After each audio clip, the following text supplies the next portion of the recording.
Lindsay, aka IGB, aka Nintendo 64.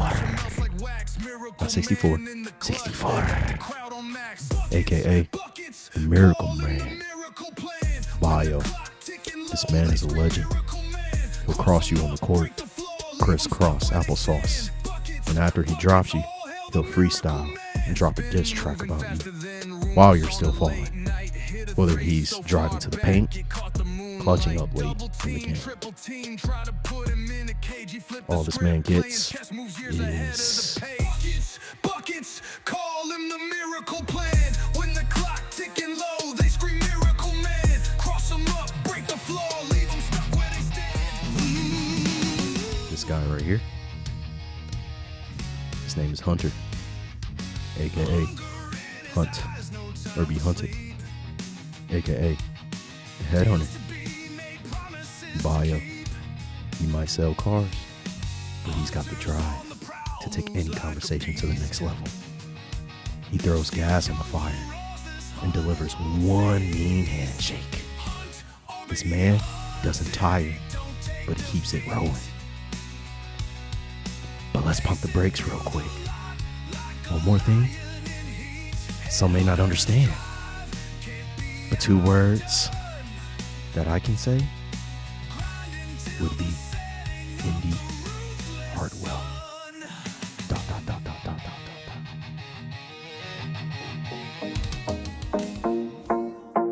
This guy right here.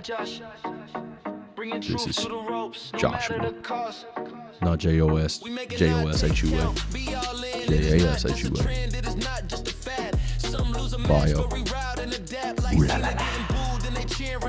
When it's easier to tap out, but you wrestling with it like Edge with the grit, coming back and still hitting, making messes with it. It's a message and it, trust the process, yeah, just like the vision that it will.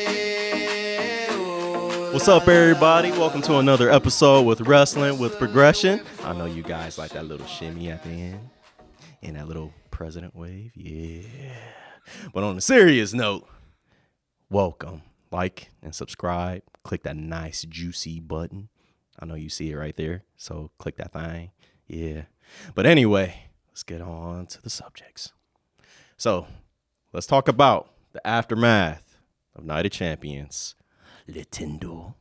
All right. Well, heck, let's start with you want to go big the first time, King of the Ring? You want to start off heavy? Yeah. Randy versus Cody. It's weird to see two faces fight each other because Randy was trying to do heel stuff with the chair and getting the corner. It just makes me want Randy to have the title. I don't know why. I just want to see heel Cody versus face Randy now. And I think this could set it up perfectly. Cody wins it. What if he's just like, I want the title back so much, I'm going to turn heel on Cena. Cena's already heel. So it'd be crazy if they could do something like that at SummerSlam. That's where the next match is, right? SummerSlam. Yeah. I want to see Cody versus Randy, but I want to see heel Cody and face Randy. And I think that will be splendid. But Cody was the right choice to win King of the Ring. Yeah. Randy doesn't need to win King of the Ring. He's one of those guys, you could throw him in there. He could be the world champ in the world championship picture any week. Nobody's going to bat an eye. Mm-hmm. It's like the Miz during the whole 2010s with the IC title. Oh, right. Yeah, the Miz loses 18 matches in a row. Oh, he just won the IC title. Yeah, that makes sense. That's how Randy is. Yeah.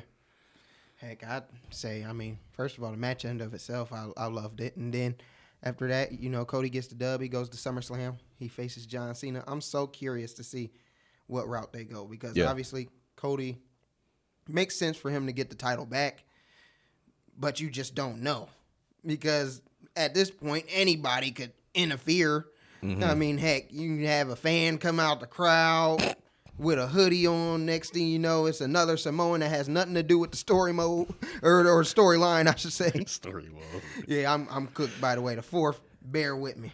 But, man, so I don't know what route they're going to go because it makes sense for Cena to just drop the title and then go on this redemption arc of coming back to old John Cena and bringing the people back in, but I just don't know, dude.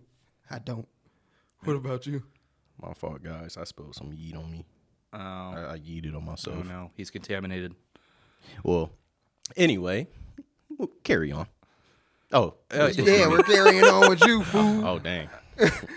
Well, anyway. So, yeah, with Cody and Randy, it was definitely a pretty good story. I'm not even going to lie, because it's like, you think about it. Cody was also doing like some heel tactics against Randy, like attacking his back. Even Randy was doing the same as well, too. So it's like, are they teasing? They're teasing us for like, okay, which one will go heel? Now, and even around the end of the match, Randy was giving Cody that look like, I'm a heel. Yeah. And it's crazy because honestly, do you think they really will pull the trigger with Randy going heel, or you think they're going to swerve us with Cody going heel? Well, I think Randy just got set up with Drew on SmackDown, didn't he? Yeah, he did. Yeah, absolutely. So I think this will probably be a little just to take the steam off Randy a little bit, give Drew something to do since he's now back. Yeah. I think Cody versus Cena, I could totally see like a Bret Austin WrestleMania where there is a double turn somehow, where Cody now becomes a heel and Cena becomes the babyface, and then you do the redemption arc with Cena. And I don't know where you go from there. I think they're probably like every week I switch my opinion whether they're going to keep it on Cena for the rest of the year, whether they're going to take it off of him. But I don't think they're turning Randy yet. I think Cody would be the one they're going to turn. Because you could have Seth on Raw and Cody on SmackDown, and you have two of the biggest faces of last year are now two of the biggest heels this year. Yeah. So it'd be a whole other dynamic. And then guys who have continuously been the bad guys, Roman comes back. Well, he's been a face, but Roman just rarely comes. But he was a bad guy for 4 years. Yeah. Oh, yeah. You could flip Roman. You could flip Cena. There's a world where Gunther, if he destroys Goldberg, that Gunther becomes a babyface after it. That would be wild. Not a lot of people are anticipating this Gunther Goldberg match. Yeah. They're just like, let's get this over with. Right. And the big worry is Gunther going to be the world champion at the end? And I mean, heck, when it comes to Gunther, I'm glad you brought him up. Yeah. His character, he doesn't even need to change a thing. Like, he's one of those guys who can be the exact same and be a heel and a face just by staying himself. Yeah. You know, you just, Gunther's awesome. He's beating down the bad guys, and he respects the ring. He respects the mat. He's the ring general. Exactly. Or he's a heel. I don't like this guy. He's smug. He thinks he's the greatest. But he's still himself. Yeah. He's just a great wrestler who beats up people. Exactly. That's not a good guy. That's not a bad guy. That's a human being to me. But Gunther's awesome. And honestly, I think Gunther's going to play a huge role into what happens next because you don't know. Yeah. Seth teased trying to take the WWE Universal Championship. You know, does Gunther keep the World Heavyweight Championship? Seth turns his attention? Or is that just a smokescreen to kind of get Gunther off his game and then take the World Heavyweight title? Because I feel like Seth Rollins, you know, he could go after Gunther. It kind of makes sense. But at the same time, Seth was the one who won the inaugural World Heavyweight title. He's already done that. You know, maybe he wants the WWE title just because that's the one Roman had. That's the one Cody had. Technically, they don't want to play it. They want to make them even, but it's not the truth. We know which one's the WWE title. And regardless of how they set it up, when they had both belts, we looked at Roman, and then we looked at Seth. You're awesome too, but there's nothing you can really do about that. I think the last time they were really balanced, in my opinion, was probably back when you had Triple H, the World Heavyweight Champion, baby. Yeah. And then SmackDown was like Badass Undertaker or something. Yeah. That's like, crazy, man. Yeah. I didn't really because the World Heavyweight title, it was on Raw, and it, you know, just like it is now, but it was awesome, but it felt even. Now, I think because they diminished it by unifying the titles, and then that belt, they kind of did it themselves. Heck, even when you mentioned, go ahead. It's my fault for interrupting. Even when you mentioned too, like when the World Heavyweight title was on SmackDown, Batista had it, and on Raw, John Cena had the WWE Championship. Yeah. So you're right. It's crazy because it's like I just really, honestly, that was also the last time too. That's crazy. Yeah, man. I feel like, you know, the stars definitely got to be neck and neck. And you can do that with Seth. You can do that with a Gunther. You can do that with a Cody. But they kind of got to interact with each other, too. So, I'm the best. No, I'm the best. Yeah. Just from sparing time. They don't have to wrestle, you know, or anything like that. Yeah. But kind of make it a war between the brands again. That's kind of what made it fun back then. Exactly. Well, Seth's currently feuding with everyone. Yeah. Oh, yeah. LA, the champions. Like, Seth doesn't have anyone he's not feuding with. He's just facing. He's like, I hate everyone. I'm going to feud with everyone. It makes you think, though, are they really building something up for that? Well, especially for War Games. That's going to be coming up all the way in November. Yeah. So it's like, since they're planting that seed with Seth with a lot of people, it makes you think, like, are they building that up for him later on? It'll be interesting because whatever they do, just don't make it another Samoan War Games. We got like 2 or 3 of them now. They can take the rest and do something else.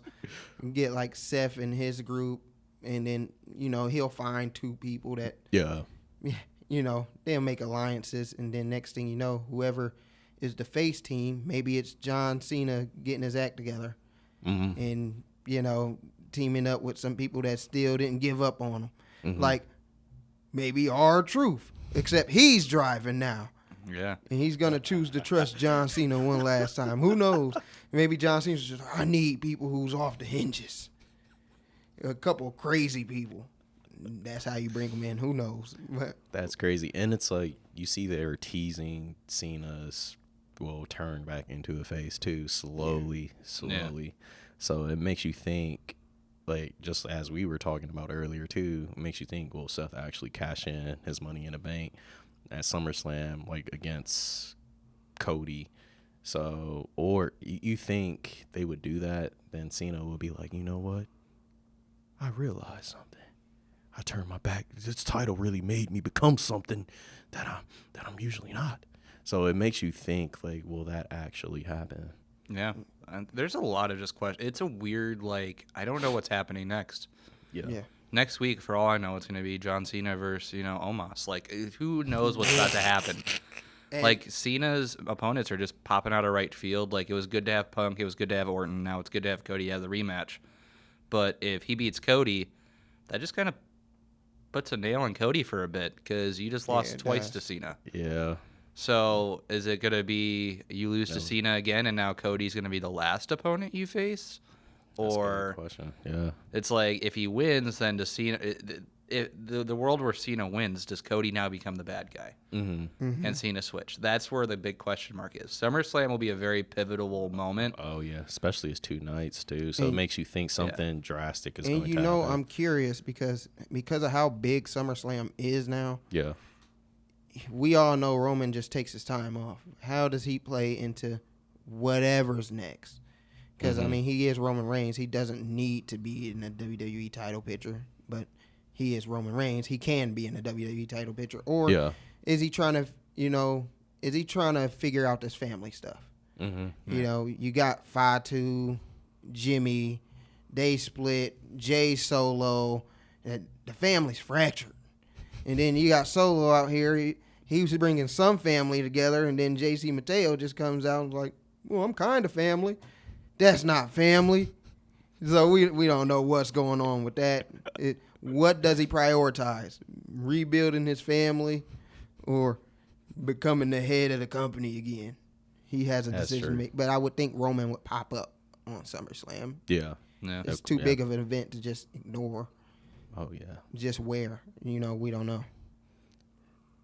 Honestly, I'm glad that you mentioned that. So let's say Cena and Cody is going at it. The next thing you know, Seth tries to cash in. Next thing you know, Roman comes out. Ooh. Fascinating. Yeah. So that could play into that. And, you know, Seth always would be like, I'm always the steps ahead of you, Roman, blah, blah, blah, blah. So this could also be Roman's redemption, too, because you think about it. This is Roman's get back, too. I mean, they've been going at it for years. Yeah. But this could be Roman's get back due to WrestleMania. Has Roman ever beat Seth at a pay-per-view? No. Well, he pinned, but it wasn't. Like, one-on-one affair. Yeah. That's what I mean. Yeah. Because I remember the Royal Rumble where Seth came out in Shield attire. That was the big storyline, was Roman never beat Seth. Yeah. And Seth still won that by DQ that night. Yeah. So it could be very interesting. And honestly, that could build up to WrestleMania. Exactly. Where Roman finishes his story And that story's been going on for like 10 years. So since that chair shot. The people will be invested in that. Yeah. The scary part about that is that story has been 10 years. So once it ends, where do you go from there? Yeah, that's crazy when you really think about it. It still hurts me. I know it's another company, but it just hurts me that Mox is not that's there, what I was bro. thinking about. Yeah. Because that could just be some kind of three-way. Yeah. We came into this business. Let's end it right here in a triple threat slobber knocker. I wouldn't know who win because they're all like at the top of the company. Yeah. It could really go either way, but it is what it is. Yeah, dang. Yeah. It really makes you think, though, if you wondering where the stories would be now if Mox were there. Well, a.k.a. Dean Ambrose, if he was there. So, what's your take, Hunter? Who was the original person for it? Because I think there was like, I think it was Cassius Ohno was supposed to be. Oh no! Was supposed to be the Roman replacement. Yeah. Imagine the world where Roman isn't in the Shield and it's Seth, Cassius Ohno, and Dean Ambrose. That would just be weird. That you appreciate CM Punk for getting those people together, by the way. Yeah.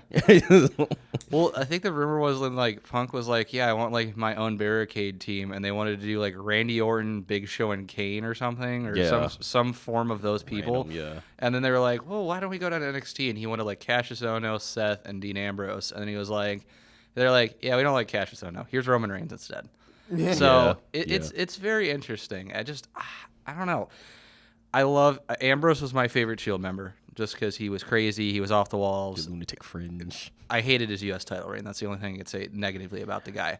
Yeah. But I don't know. He's carved his own niche in another company. It's weird to say this, but I think he's been in AEW longer than he was in WWE. And that's kind of crazy to think about. Yeah, you're right. You really think about it. Yeah. Well, yeah. 5 years, right? I mean, they came in 2020, so. Mm-hmm. I thought it was 2019 they came in. 19? Mm-hmm. When the Shield actually. No, I'm talking about when AEW got put together. Oh yeah, so he left around 2000. Right? That first event they had. Yeah, which was I thought it was 2019 because 2020 would have been COVID. Yeah. Yeah, so it was 2019. It might have been even 2018. No, I believe you guys were right though. 2019. But yeah, he's been there for a while. It's always sometimes weird to think about people who've been there forever, like Sheamus. Sheamus has been there since like 06. Yeah, that's crazy. And he still looks the same. Yeah. Him and R-Truth, we got to know their secrets. Yeah, there's quite a few guys there that you're like, they've been there for a while. We know Sheamus' secrets. He just goes around copying everyone's workouts. Oh, yeah. Dude, his workouts are crazy. Specimen that he is. Yeah, I know we talked about that before, but his workouts with people, that man is different. Yeah. They should make Mark Henry, like they should hire Mark Henry back and do those two. I want to see him do aerobic exercises. He tells a famous story about working out with Vince McMahon one time, and he's like, I'll never work out with him again. He just pushes me to the limit. Everything I do, he wants to do right back. And I'm like, imagine Mark Henry, crazy. Who is just a monster of a man, world's strongest man, and Vince McMahon, who was like 60 at the time, is pushing a world's strongest man. Like, it's crazy. And it's like some of those people's work ethics are nuts. Like, I think Sheamus's, Drew's is. Finn is like 40 and has like a 15-pack. Like, right. His diet has to be crazy, man. Yeah.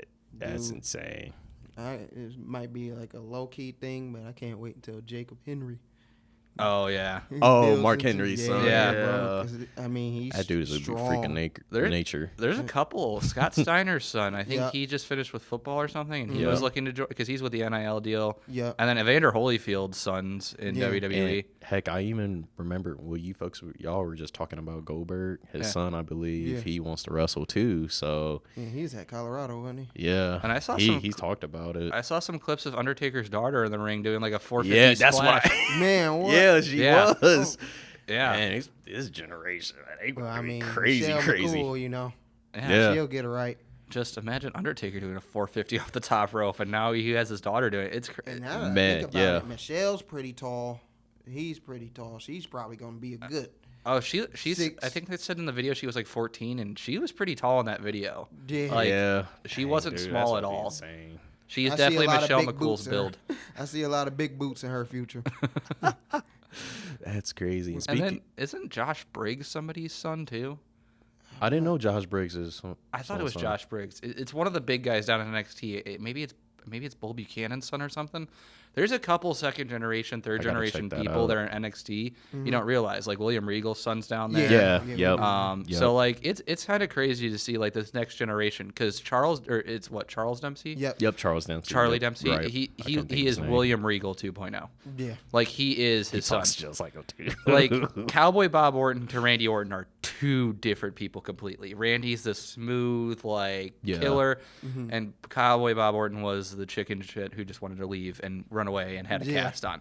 So it's kind of crazy to see some of these people I think Lexus King is Brian Pillman to a T, just like a modern flair on it. Yeah. So it's going to be very interesting when we have Braun Breaker and Scott Steiner's son together as a tag team. Yeah. The Steiner brothers. No, that would be insane. Or whatever. Steiner math. It's gonna be like the Steiner Foundation, like they did with, or the Steiner Dynasty, like they did with the Hart Dynasty. Oh god. Yeah.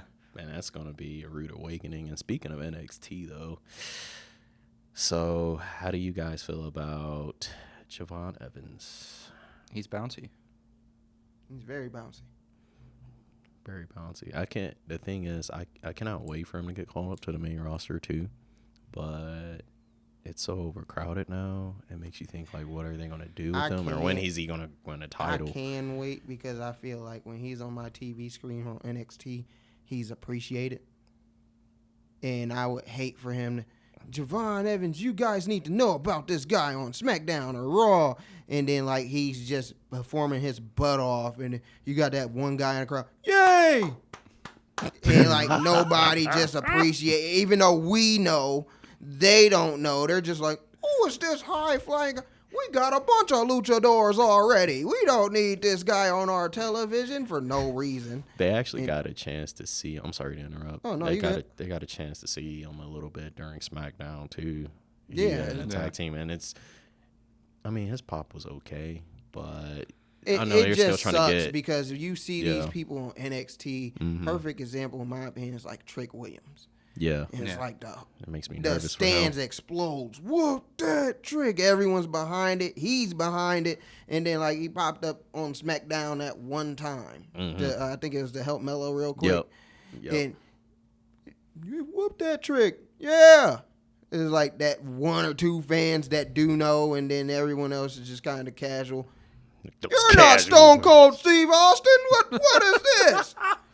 When did Stone Cold grow hair and have dreadlocks and turn brown? It's like, bro, come on. Like, it's so deflating because we can't wait for this, like, the NXT talent. That's why I felt so good when Stephanie Vaquer got called up. Yeah. And she got the appreciation of when she came out, like, oh, she's awesome. I'm like, especially at the Royal Rumble too. I didn't expect that. It's like she deserves it. She awesome, earned it. especially when we see how much work they put in, how they're appreciated, and then they get that call up, and the appreciation and the pop translates over. It's like, great, but it just sucks when it's like someone so awesome on NXT, and then they pop up on the main roster, and they're like, you need to know about this guy, and they're just like, oh, okay. Speaking of which, you mentioned him, Carmelo. Yeah, Carmelo Hayes. Example. Like, he was freaking magnificent. First round draft pick, which fits his character perfectly to a T. I'm the first round draft pick. Yeah, I'm him. And then just like, okay, he's solid in the ring. That's a good guy to get RKO'd every 2 weeks. Yeah. Like, all right, come on now. Like, he's supposed to lose to Randy Orton. I get it, but.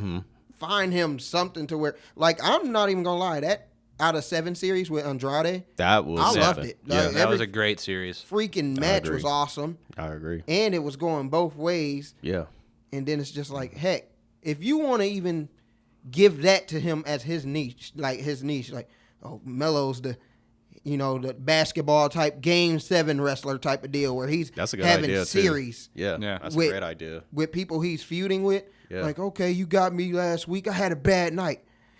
Well, let's see who wins in the best of 7 series, and he makes his adjustments. Oh, Melo might win 4-2 or 4-3. Melo don't miss. I wouldn't like. That's just an idea to do with him because smooth. It fits his character. It worked because it worked with Andrade. I don't see why it wouldn't work with anybody else he feuds with. Yeah. But I don't want to steer too much off of Night of Champions, but It's just No, that was good. Well, two That was things. really good. First That was thing, good. congrats to Kalani Jordan and Carmelo Hayes on getting engaged. They just got engaged. that's awesome. So it's official. Yeah, they officially posted it that Sweet. they are engaged. So congrats to those That's two. lit. That's But- lit. Yeah, because I love Kalani and I love Carmelo. Those are great people. But The I light think skinned. I don't think WWE ever really misses with 7 series matches. Remember Sheamus and Drew a couple years ago? Yeah. Yeah. That was Oh, really yeah. good. MVP versus Matt Hardy. That is vividly lives in my brain. That feud as a kid, I loved that. Yeah. I remember. I think it was MVP challenge Matt Hardy to like a shooting, like they Oh, were shooting basketball shooting. Yeah, They did a that- hot that's dog eating hilarious. contest. Oh my They did an goodness. arm wrestling contest.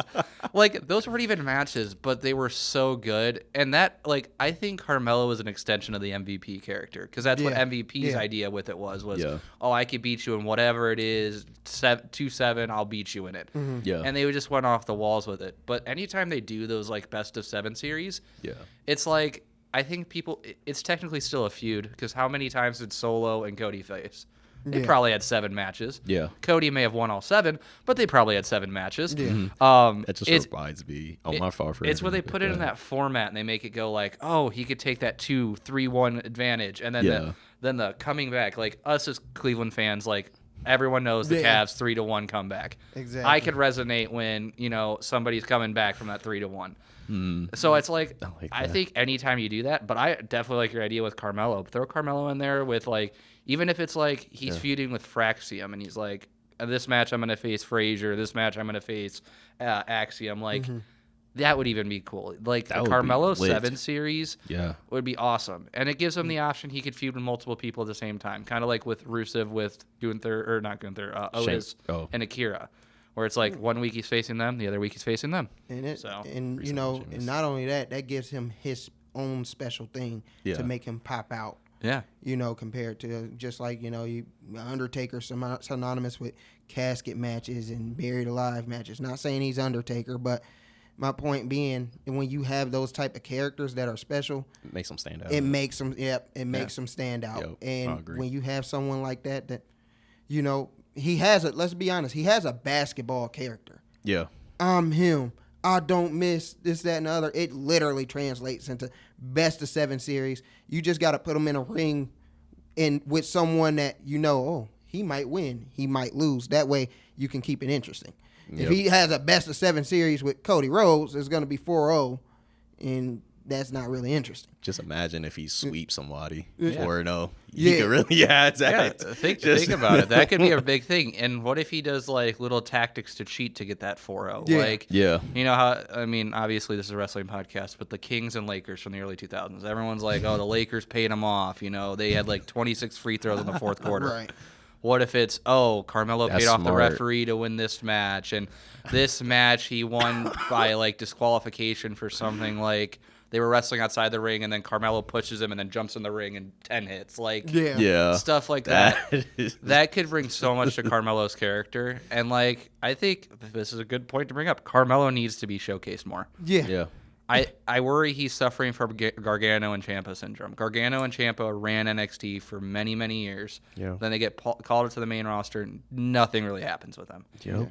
And it's like with Carmelo, it was him and Braun pretty much through the tie-dye era or whatever Yeah. they call it. And it's Tie-dyer. and it's like they bring him up and they don't want to do anything with him. They put him with Miz. They put him like the best thing he's done is the best of 7 series. Yeah. He had a couple good matches with LA Knight too, but it's like Carmelo's a big enough talent. He should be in there. I'm not saying he should be in there with Cody every week. He had a good match with Cody too. Yeah, Yeah. that match Oh, was awesome. yeah. And that triple threat match, it was with they were trying to be the number 1 contender. It was with Jacob, Fatu. Yeah. And it was Andrade and Carmelo. Yeah. Yeah. And I think Carmelo definitely needs that push a little bit bigger. And even if you just throw him in there with anyone that you need to, just Yeah. keep giving him TV time. And it's weird on SmackDown. They're doing a bunch of weird stuff. Like they did the Wyatt 6 versus Gargano and Ciampa and was it Yeah. Motor City Machine Guns? One person from each team on SmackDown versus the Wyatt 6. Yeah, it was interesting, and then I really liked the Gargano Dexter Loomis thing. I'm a huge Loomis and Indy. Yeah. Index was like one of my favorite storylines. That's why I'm so in love with Indy and Dexter. Yeah. I loved that storyline, but I think it's cool. But then they put like Andrade with Phoenix and Ray Phoenix, and it's like, Wouldn't it be cool if Ray Phoenix had a brother who was in the company? Boy, It makes honestly like Ray Phoenix, Andrade. They're not bad together as a tag team. No, They're they're not. good, but yeah, I agree though. It's like Man, him it and would Penta literally be better. perfect if Penta wasn't in the freaking company. Yeah. Like, that's pretty nice for Ray Phoenix. If, he was somewhere else. But it would be amazing if he didn't have a brother in the company. And they kind of are one of the best tag teams on the planet. And you think though, you notice how Ray Phoenix are like he's in a tag team and they're trying to like have Penta in a tag team like slowly on Raw, like having them in tag team matches. It's like, are you getting them prepared for the tag team, or like what are you guys doing when you could have just like put them together in the first place? Like you don't prepare two of the best freaking It makes you wrestlers. think like what's going on. I mean, as far as how crisp they are in the ring, Yeah. they're probably one of the two top, guys that they don't make many mistakes. They're able to take high risk. It's not really high risk for them. They're freaking awesome. They don't need to prep for nothing. If you're gonna do that, just put them together and get it over with. Put them together on Raw. And make a trade. You've done it before. Exactly. Oh yeah, this guy's just over here in the exchange program. Mm-hmm. Yes, viewing the scene. Matter of fact, we just signed him. Now Phoenix is on Raw. Buffer up that dang tag division. Because exactly. Especially now the Judgment Day has the titles, which I'm glad they won. I love like the New Day. I like Finn and JD together. Yeah. They're pretty smooth together. New Day, they're just a New Day, but they'll go down as one of the greatest tag teams of all time. Yeah. That's the thing with a lot of people in the company right now. It's like you're going to go down as one of the greatest of all time. So it's like Orton, the New Day, Sheamus. It's like even Finn at this point. Finn's been there forever now. Yeah. It's like just as long as he's on TV. Yeah, I'd love to see Orton as the world champion. I'd love to see the New Day have another long title reign. But we've seen it. There's fresher people. They're getting older. It's a weird time to be like, oh, let's do all these things, and then bring in everyone. I think the reason you put Penta on Raw and Phoenix on SmackDown is what they did with Jimmy and Jay. They want to keep them separated because if they're together, that means they need to be a tag team. Yeah. They need to be like, oh, he's the manager, he's the they have to have them separated. They probably will touch they will probably see each other at the Rumble. There is going to be a Penta Phoenix spot in the Rumble, almost guaranteed. Yeah. It's going to be in Saudi Arabia, so it's going to be very disappointing. to go back to the King of the Ring thing, I'm sorry, Jade got booed at King of the Ring. Yeah. That's bad. That's the only thing I hate about it. It's just, this is one of the biggest moments in her career. Yeah. Like, not just WWE career, but her whole career. She has a moment like that. It's awesome. I was through the TV like, man, I'm happy for her. Yay. And then just to hear nothing but boos rain down. And it's like, you can not like somebody and be a part of it. But that was bigger than just them not liking somebody. That's how it always is in Saudi Arabia. Bianca's one of the best on the planet as far as a female wrestler goes. And she gets freaking booed out of freaking stadium every year. And it's like, I wonder why. And then what? Didn't Tiffany get into a fight after or an argument on SmackDown? Was somebody in the crowd? Like, cameras cut. I think it was in Saudi when they got into an argument. But Tiffany went off on somebody in the crowd who was like screaming at her. And it's like, when your top females are being booed, that's probably a sign that you probably shouldn't be running this too much. And now let's be honest, the Rumble's the second biggest show of the year for them. Yeah. And now you're going to essentially like alienate half your roster. Yeah. Because it's like, no matter who the woman is, I swear Saudi boos every women's match. And it's like you're about to have a 30 women Royal Rumble. Yeah.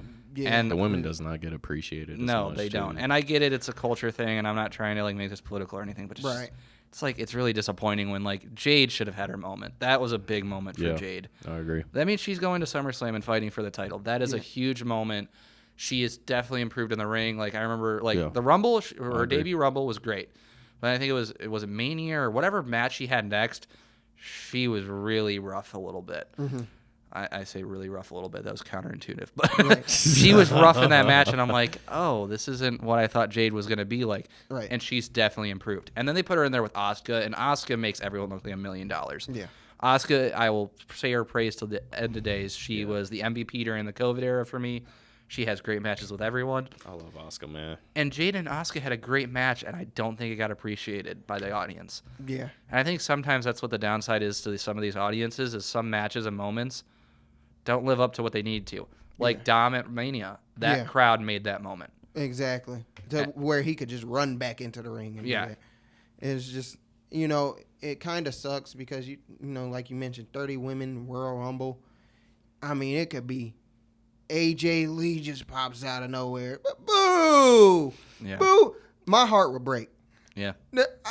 I might go. I might travel to Saudi, and we gonna have some issues. I might be locked up, but I gotta let my thoughts be known, because you're not gonna boo AJ Lee, and I've been waiting I don't know how long for AJ to come back. Please come back, AJ. The people need you. Punk's there. He can even chaperone you every step of the way, all the way until you get to the entrance. And then your music hits. Light it up. And then you go out there and you do your thing. I don't even care if you just give one of the looks at the crowd.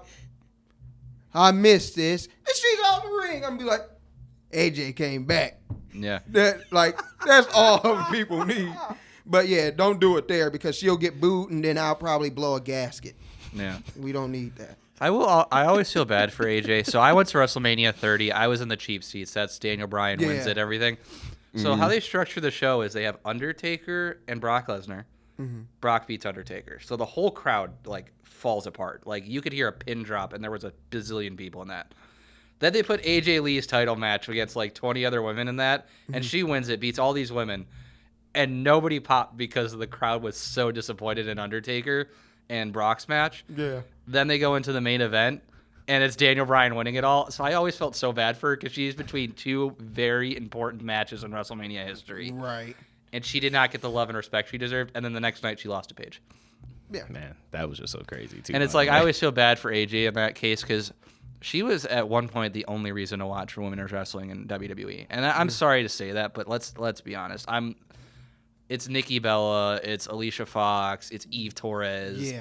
It's a very rough watching women's wrestling. These are the matches I always talk are 4 or 5 minutes long. I don't think she ever got her flowers she needed to. And I think, and not to blame it on Punk, I think Punk leaving hurt her a lot. Yeah, and I mean, heck, you think about that time frame too.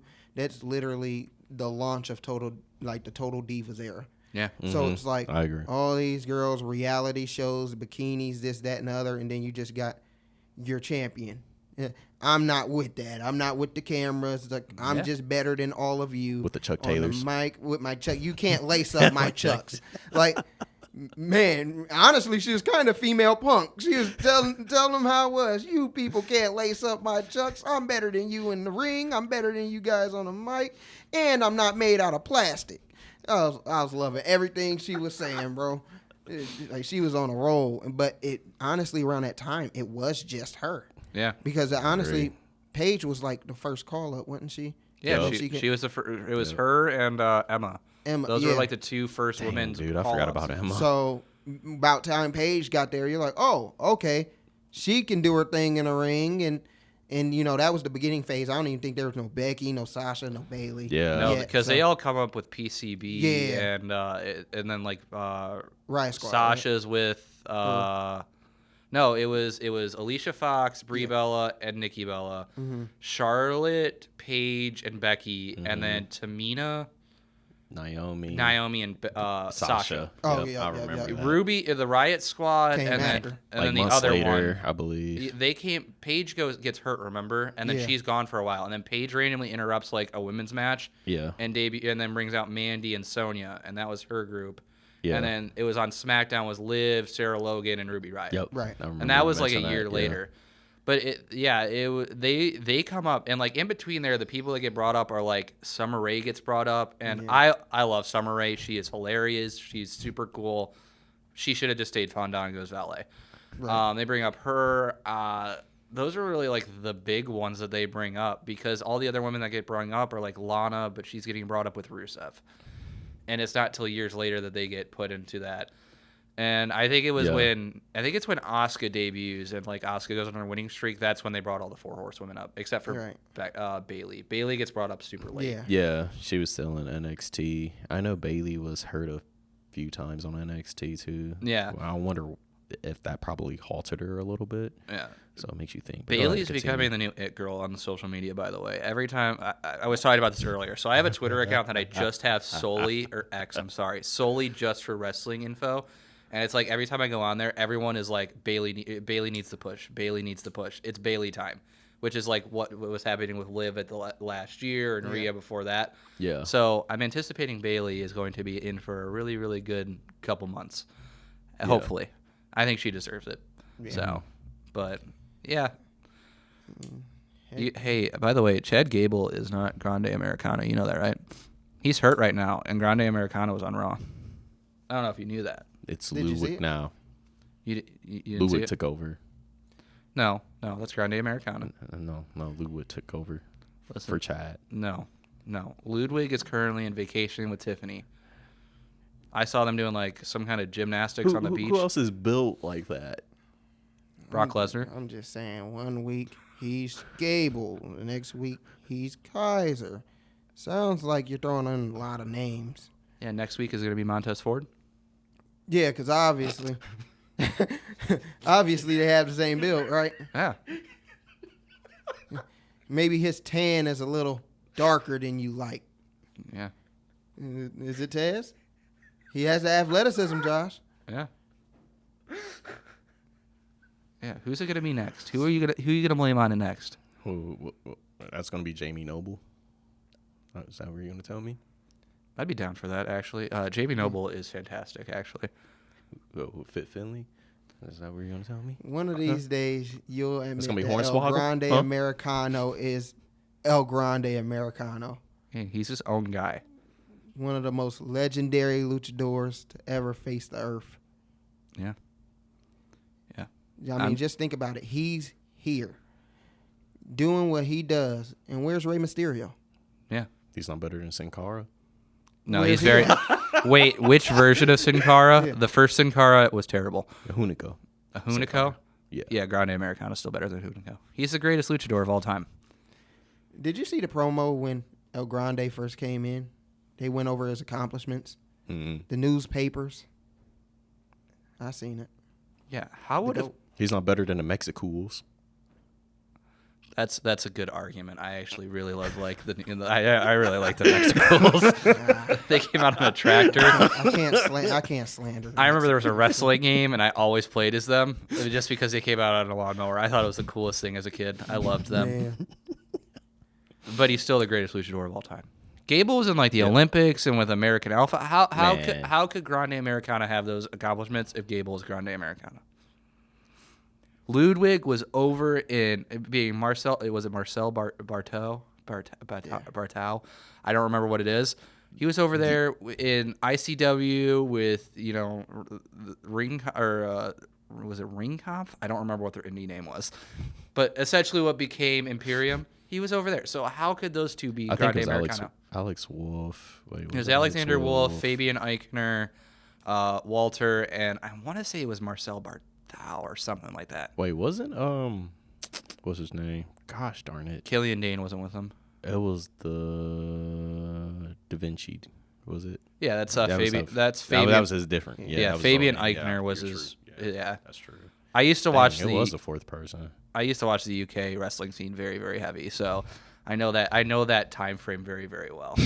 Like I remember watching like Zack Sabre Jr. on the indie scene, and then they would just bring in cool people like Kurt Angle would come over and just have matches with all these British talent. I really like the British wrestling style of just slapping each other and suplexes and just throwing each other. So I think we've been over this, but yeah. Like I remember there's a lot. I remember watching Walter over in ICW. I remember watching. Hey, Dragunov was. Dragunov was over there too. He still needs to come back.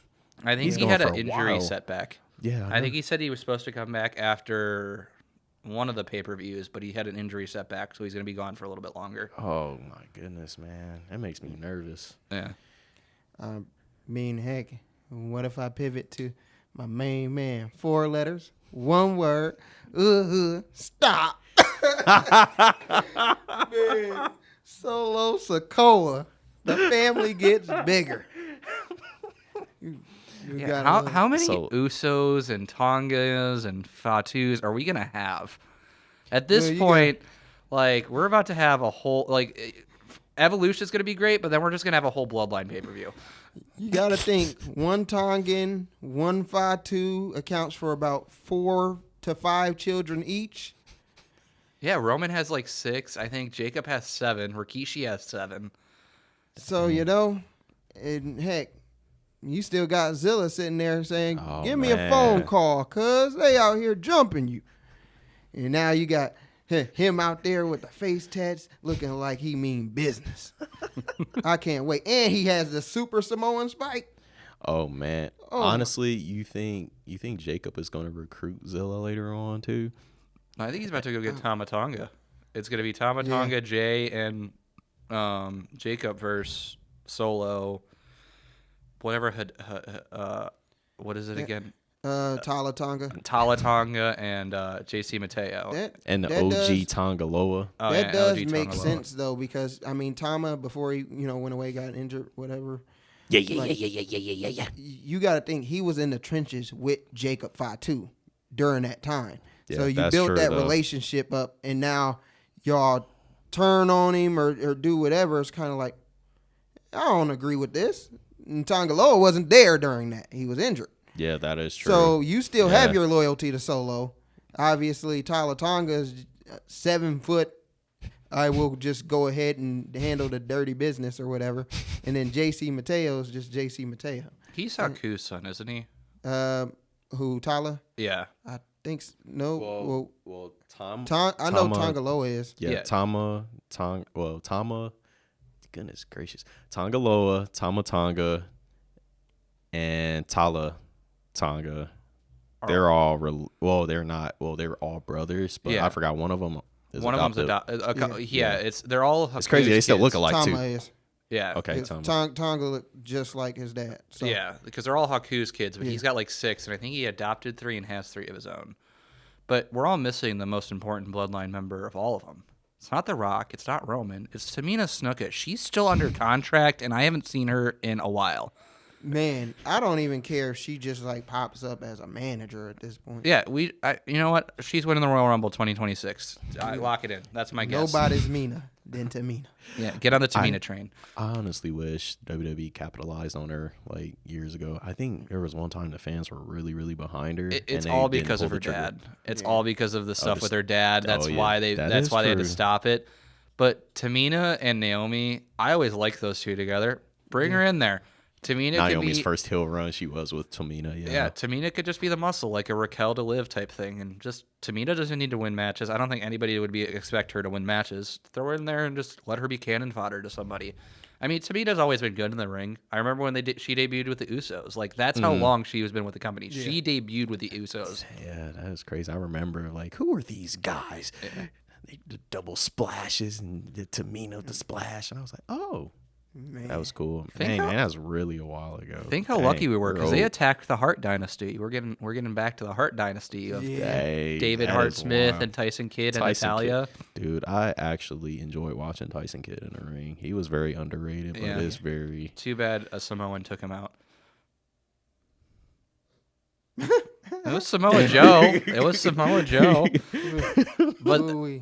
I just remember that time. Like I remember watching them debut. I was watching it live, and I'm just like, oh, this is gonna be awesome. Like this is a feud that could go on forever, and it did. Except it was only the Uso side of it, because David Hart Smith gets released shortly after. Tyson had like really good tag teams with a bunch of people. Cesaro. Yeah, with Cesaro was his big one. Crazy. Yeah. And then Natalia just holds every Guinness World Record for women's wrestling. I guess every time she's on TV, there's like.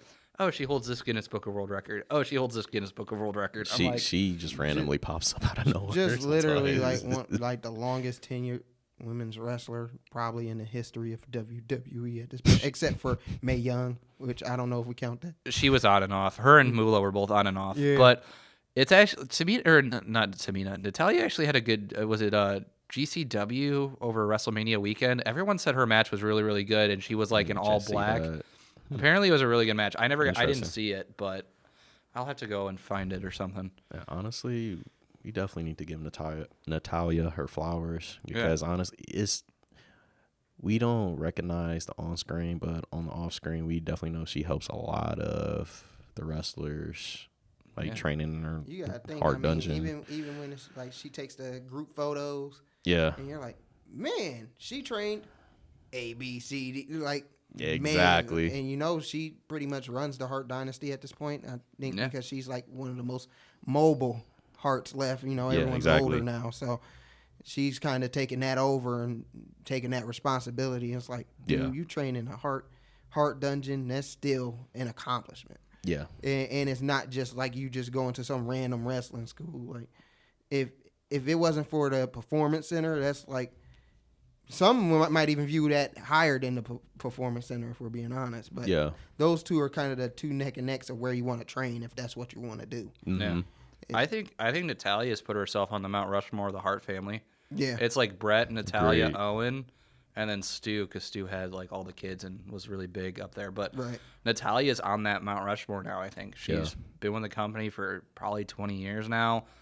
And I think they said Tyson Kidd is like the main women's producer. Mm-hmm. You don't think Natalia's not in there helping with matches and talking to her husband like, hey, this, I've been in the ring with this person. They can do this, this, and this, and this. Mm. And it's like Tyson, I think, took over for Finlay.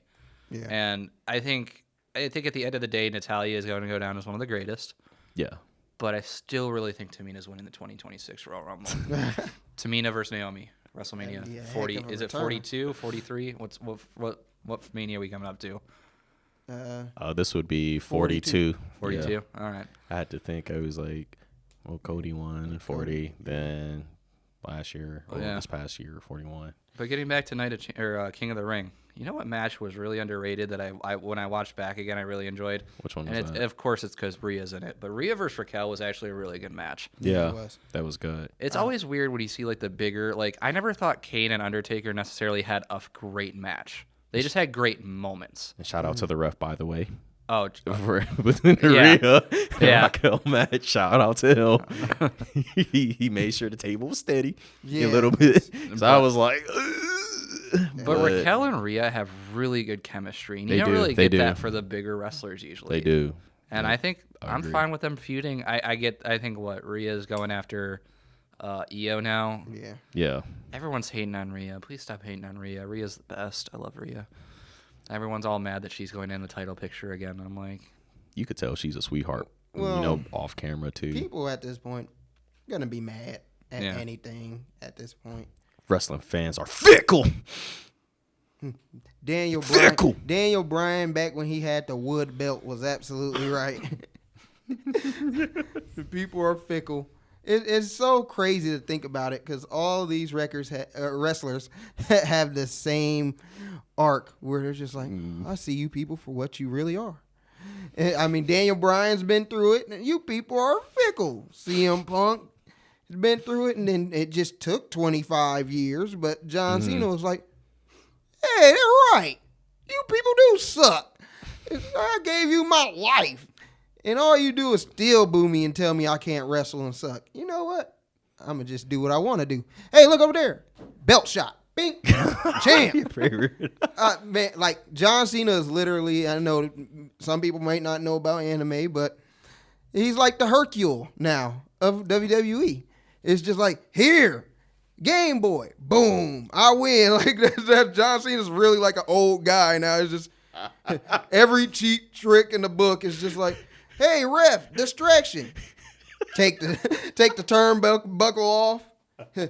Hey, look, bink. Belt shot. I mean, people kick out of the AA every time now. Yeah. It's literally not his finisher. He tries, and they're like, how can this be? They kicked out of 8 AAs. It's like, I know something they won't kick out of. Bird. Bink. Damn. That's my favorite combination. I would never be mad if Cena just looked at the referee and went bird and then attacked him with a belt. Or your shoes untied. That'd be great. Come on, ref. You just got to pay attention to the match. You got to do your... Whoa. Ding.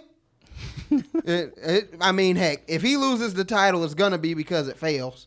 Hey, look over there. Belt he misses. Then Cody or somebody hits him with the belt. Oh, Cody's a bad guy now. Cody cheated. And now all of a sudden you can't use the belt and just say, turnabout's fair play. No, you're a good guy, remember? I'm now just thinking of all the ways Cena's could distract the referee. Like, here's a script for this movie I'm going to be in. You could play one of the supporting roles in this part. Just side it right here and Cena just, bam. Hey, you want to take my car for a ride later? Here, the keys are under the ring. Can you go grab them for me? Bang. Just anything like that. I want to see Cena do the most outlandish thing now. See Cena digging his jean short pockets. Hey, you want to be in Peacemaker? Slide him a couple $100. You make sure the count is extra slow if I'm down. The count is very fast when I get the pin. The referee Charles Robinson probably can't be bought off after that hit, though. Man, I'll tell you that much. Yeah. That was a good callback, though, because I think I have it in like WrestleMania or one of the WrestleManias where he kept flying down. That was a good callback. I enjoyed that. I mean, he was rolling. He had the form. He's taking off. Boom. Hit stick. Oh, God. I wish JR was still here. He killed him. Good God Almighty! Oh my God! But, oh goodness! I mean, heck, we talking about Rhea and Io. We know they'll put on a great match. Yeah. I wonder what will happen though. You know, will it be just clean? Oh yeah. Oh, go ahead. No, I'll go let you ahead. finish. No. I was just gonna say we also forgot about the they're supposed to defend the tag team titles too at the Women's Evolution. So you're gonna have the random NXT tag teams. Yeah, it's and I think Charlotte and Alexa. I could see Soul and Zarya probably being the tag team. Soul, Zarya. Well, I think they're feuding because Tatum just joined. Was it Fallon? No. It's Dixie Izzy Dane. Izzy Dane. Yeah. Yep. So they're probably going to be their hands tied there because did Soul lose the North American Championship? No, I believe she still has it. Yeah. No, she got pinned because of the distraction. That's what it was. She didn't lose the title, but they're probably. I don't know if they would be. I mean, because those are the only tag teams like Tatum, Izzy Dane, and Soul and Zarya. No, I forgot. They released all her partners. Yeah, they released her partner. Yeah. No, I don't think. That's crazy. They could take somebody from JC Jane's group. Who are the two girls with JC Jane? Fallon Henley, Jasmine Nix. Yeah, they could be in that match. That'd be fun. That is true.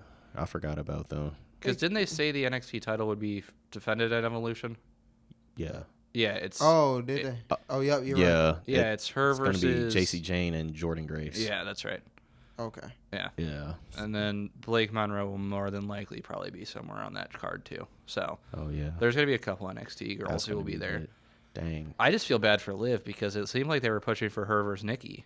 Yeah. So have they? They probably was going to put her in attack. She probably was going to do double duty too. Yeah. Honestly, if you really think about it, the tag team then. Do we know what they're replacing Liv or who they're replacing Liv with yet? Oh, Roxanne. Roxanne. You know, well, I'm talking about for the Nikki match. Screw it, Roxanne. Yeah, they probably. You know what? I'll take Bird Lady. Let's go Bird. Bird Lady's a perfect substitution. But I mean, you think Evolution? You think maybe they'll go triple threat though for Becky's title? Possibly. Yeah. I don't think Becky needs the title. I think they just gave it to her so she can have another accomplishment on her reign. But I don't think she needs the title. Honestly, I think Becky may lose it, but I can say one thing Becky did, like elevate the title a little bit, just to bring more credibility and help the Lyra. Yeah, I enjoy Lyra with the title. It's just Lyra doesn't have a personality other than she's a bird. Like that's her really own personality trait. But in the ring, I think she's been one of my favorite in-ring wrestlers over the past year. Yeah. She's great. Puts on great matches with everyone. It was like she was on like every week of Raw wrestling a match. Yeah. But yeah, Evolution, I think, and then Tiffany's getting Trish. I feel like that's going to be an underrated match. Didn't they say Naomi and Jade are fighting again at Evolution? I think Naomi's getting Jade again. Yes, probably. I believe so. I'm over that feud. I'm over that feud now. Like they're both really good, but I want to see Naomi in the title picture. I want to see Jade in the title picture. But I swear if they take the title off Tiffany and give it to Naomi and then they just set up Jade and Naomi, what are we doing, people? I think well, Bianca's been gone for a minute too, so I think she may somehow get involved. Probably. I would think she would be back by SummerSlam, or maybe a return at SummerSlam. I don't think they need to rush her back. Yeah. Does she come back as a good guy or a bad guy? I would go heel. What if she comes back? It was me the whole time, Jade. I did tell Naomi. I doubt it. But they could pivot towards that. Have Jade beat, because Tiffy is probably going to stay champion until SummerSlam. I don't see Trish beating her for the title. Yeah. They could do a world where Jade takes it off Tiffy. I think Jade is the natural person to take it off Tiffany if you're going to take it off of her. Mm-hmm. And then have Bianca return back to like congratulate her but attack her. And then set up Bianca and Naomi and Jade again. I just want to see Jade fight other people. That's my thing. I want to see her in the ring with other people, because ever since she's come up, she's pretty much been in the ring with Naomi and Bianca. Whether it be in a tag team form or some kind of other form, like, it's always just been that. Like, I kind of want to see Jade just, like, I don't know who I want to see her feud with. That's the thing. I could see a feud with her and Chelsea Green. That'd be an entertaining feud. Yeah. Heck, I mean, you think about Jade, Naomi has the briefcase, so it's only natural that she'll try to cash in at SummerSlam if Jade wins. Yeah. Or you could pull a Seth, hop in triple threat if they're both beat up. But I just don't see those two being in the ring or being involved without Bianca being involved. I don't think her finger would be broke that long. Yeah. You know, That's her injury? Is a broken finger? it's like a broken finger or something like that. Yeah. Wow, okay. I didn't know that's what her injury was. I think they're probably right now. She probably is good, but I think they're trying to time everything. It was a good time to give her a break anyway. Yeah. Instead of just, why fight through it? We have too much talent for you to just re-injure yourself, even if it's just a finger dislocation, whatever the case may be. It's just like, chill out. We have Roxanne, Stephanie, Julia, this person, that person, Rhea. Like, chill out. You'll come back. You're Bianca Belair. You're a star. And not only that, you need to kind of be gone for a while so the people can miss you. Yeah. Yeah. And just see as long as we don't bring you back in Saudi Arabia, you're good. It's just like, Bianca's back. We haven't seen her at a boo. Boo, you stink. It's like, oh, what a return. You did just mention someone. I think there was somebody that was kind of hurt by Stephanie's debut, was Julia. Oh, yeah. I think Julia was supposed to have the rocket sent to her. I think if her and Stephanie don't debut or come into at the same time, like, or roughly around the same time, like, she won the U.S. Women's Championship, so that's awesome. Like, congrats for her. Yeah. But I think she is somebody who got heavily hurt by Stephanie's debut. Because I think Julia was supposed to be the A, Stephanie was supposed to be the B, and it quickly became Stephanie was the A. Yep. Julia became the B. Right. Yep. Like, I think Julia was supposed to get that, like, Asuka debut NXT where I am the top lady. I will beat everyone and anyone. And then Stephanie was like, look at this cool move I do that Booker T is making everyone love.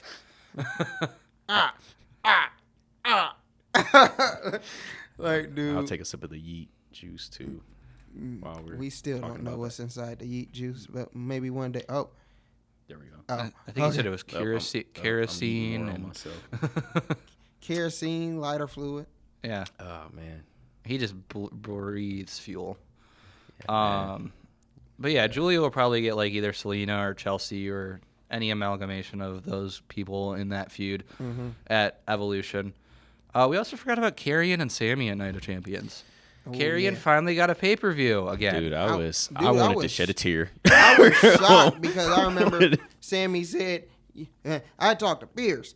We got the match or whatever. And I'm like, oh, okay. So next week on SmackDown. Then I seen Karrion's entrance on the pay-per-view. I was like, this can't be. He got a match. A meaningful match. I was so freaking happy, dude. I was like, and then the entrance is just freaking great every time. Yeah. Like, and he actually got cheered. Yeah, that dude is freaking money. The people want him. They can't deny him for too long. But at the same time, it's like he's making it work. Whatever crap they're giving him, whatever time they're giving him, it's like, you can't deny me anymore. I'm just make everything gold at this point. even if he loses, he kind of doesn't lose.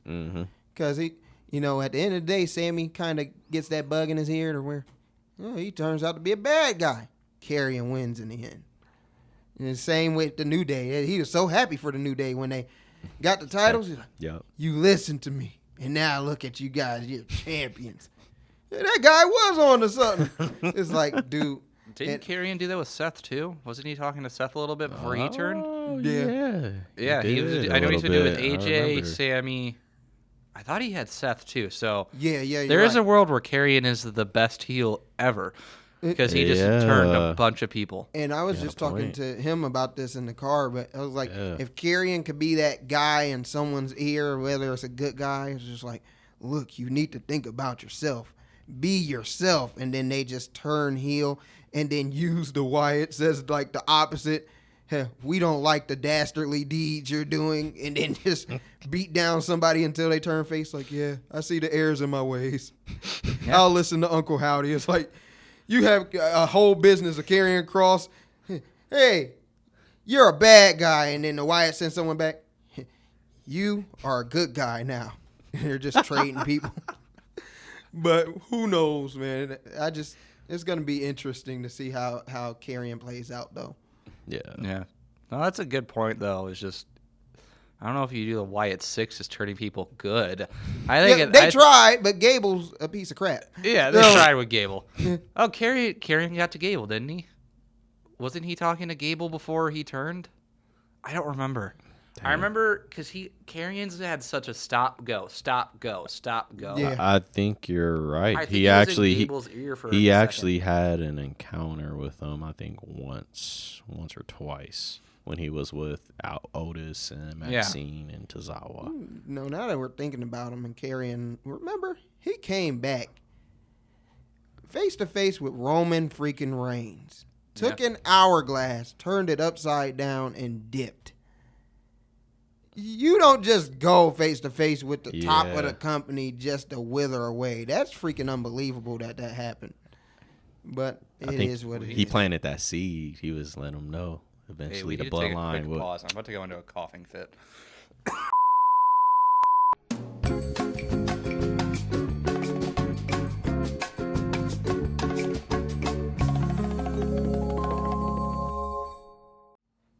And we're back. We had to have a little intermission here. But, we left off with Karrion Kross. So, when Karrion Kross came in with the hourglass against Roman, you really think about it, what if he was just saying, like, hey, the bloodline are going to definitely that's like, what's interesting about Karrion Kross is even when you think he's directly going to be involved with something, he makes it to where he doesn't have to. Mm-hmm. He ends up being right anyway. It's like, I could have meant me, or I could have meant your family. Your family has this much time left. Like, Karrion Kross is so interesting because he has so many different avenues to where he's freaking right. Mm-hmm. You don't have to go one way. You can go this way. He's right about this. Go that way. He's right about that. So keep doing your thing, Karrion, man. You're awesome. The people love you. You're doing what you're supposed to do. Exactly. As Cody Rhodes said, from undesirable to undeniable or whatever he talks about. They can't deny you, dude. Freaking awesome. Keep at it, man. It made me shed a tear. I'm not even going to lie. I really did. I had to punch myself in the chest a few times. I was like... Yeah, especially with how much in this new era have we seen, like... I don't really know how to pivot with that one, but how much have we seen in this new era with Triple H is little tiny things that don't seem significant end up being some of the biggest things. That hourglass very much could be. This was the end of your family. Yeah. That could have been his first, shot. And then, you look at that and you're like, that's a big moment. Yeah. And, speaking of the backgrounds, this kind of comes into play, but we were seeing Finn talk to Roxanne backstage before they even got on TV together, just randomly in the hallway. Yeah. It's like, dude, those random people in the hallway sometimes or in the back really comes into play. Like, you see Becky see them conspiring against her. At least that's what she thought when she caught the Bird Lady and Bailey backstage. It's just like little details like that is what makes it awesome because next thing you know, like a month later, you're like, oh, that conversation from a couple weeks ago. Exactly. And I mean, they were kind of doing it before, but I think one implementation or one person that implemented backstage random key quotes had to be Bray Wyatt with the QR codes. Yeah. It really that's did. what really started You really everyone think about it. having to research the show, the TV cutting out in a minute. Okay, I have to tune in because if I just try to skim through the show, I'm going to miss it. Yep. And to the point where, you know, you're probably watching a review show or a podcast like this, and you're like, what are they talking about? What do you mean I missed it? I'll go back to the show, and sometimes they cut that stuff out of the show. Yeah. Because if you go to Netflix, it's some parts or some promos you can't even catch Which if you don't sucks, catch it live. man.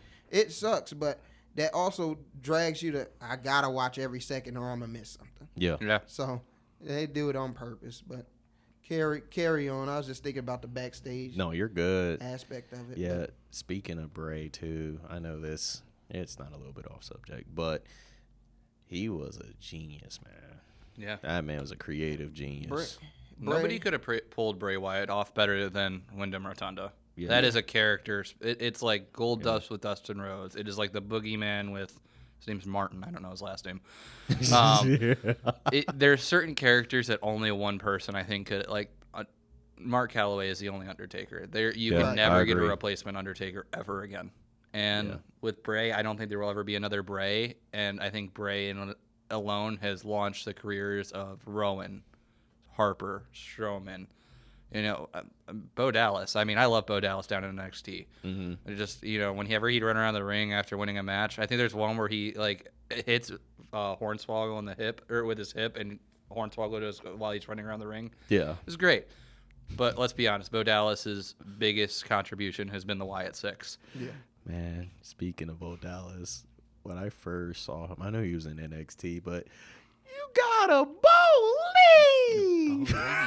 man, remember he was taking a lap around the ring, and who did Victory he hit? lap. It was Hornswoggle. That's why I was just saying. It was Hornswoggle. That's what I was just saying. Oh, yeah. It was Bink. I'm like, oh my goodness, dude. My other favorite Bo Dallas film was when he was with the Great Khali, and he's like, "You just got a Bo," and then just chop. Oh, And they show, and then Bo is just sitting there like, "What?" I'm glad you mentioned that. I remember he had an interaction with Brock. Yeah, Brock, you just have to believe, and Brock just suplexed Bo. I was cracking up. I was like, this dude is hilarious. They just kept throwing people at Brock to get him to crack, whether it was Slater screaming in the ring with him or anytime Truth was in there. Truth saying he was going to throw Paul Heyman out of the Royal Rumble, it was a top moment of that year. And that wasn't even a match. It was just, yeah, you're a big man. I'm going to throw you over the ring, Paul Heyman. I'm not even in the match. You're stepping in the ring with Brock Lesnar. He said, okay, my bad. I'm officially undeclaring for the Royal Rumble. He's like, I do not want Brock Lesnar to take me to Sioux Falls City. I'm like, oh my goodness, this dude is great. But I mean, I guess we can pivot to since it probably is Goldberg's last match. Yeah. You know, whether it doesn't matter how you really feel about him or, you know, his matches or anything, it's still a legendary career. Mm-hmm. Yeah. So I guess I'll start since I already have my moment in my head. And I had to say the debut of the Elimination Chamber. Yeah. Freaking Randy Orton. I might miss one person, but Randy Orton, Chris Jericho, Shawn Michaels, Triple H, and it was one more person. Was it Nash? Yeah, but I don't think they interacted. I thought Nash. Nash Nash was gone by then. Yeah. So it's weird because they also have the year. I know that Jericho's in. I think he's in the first two. The first one has, I think, Booker T, RVD, Triple H, Shawn Michaels, and someone else. And I think the next year it's Goldberg, Triple H, so Shawn Michaels. Second year. It's the second year. Okay. The debut year is Shawn Michaels' return from his injury and he wins the world title. I remember that now. But man, when I tell you Nash was already out, and it was Orton left, Shawn Michaels, Jericho, and Triple H was staying in the pod. So Goldberg comes out and does the best military press spine buster I've ever seen in my life. And not only that, the way the ring sounded.